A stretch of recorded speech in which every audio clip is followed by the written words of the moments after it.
আমি যদি হতাম বনহংস, বনহংসী হতে যদি তুমি কোনো এক দিগন্তের জলশিরি নদীর ধারে, ধান ক্ষেতের কাছে, ছিপছিপে স্বরের ভিতর এক নিরালা নীড়ে, তাহলে আজ এই ফাল্গুনের রাতে ঝাউয়ের শাখার পেছনে চাঁদ উঠতে দেখে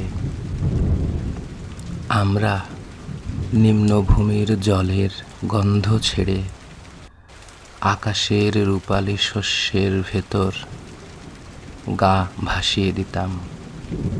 তোমার পাখনায় আমার পালক, আমার পাখনায় তোমার রক্তের স্পন্দন, নীল আকাশে খই ক্ষেতের সোনালি ফুলের মতো অজস্র তারা, শিরীষ বনের সবুজ রোমস নীড়ে সোনার ডিমের মতো ফাল্গুনের চাঁদ।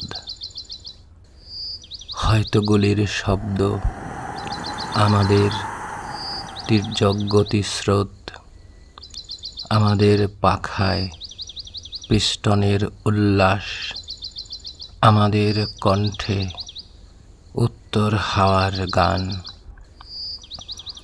হয়তো গুলির শব্দ আবার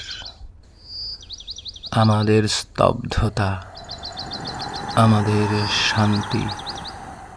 আজকের জীবনের এই টুকরো টুকরো মৃত্যু আর থাকতো না, থাকতো না আজকের জীবনের টুকরো টুকরো সাধের ব্যর্থতা ও অন্ধকার।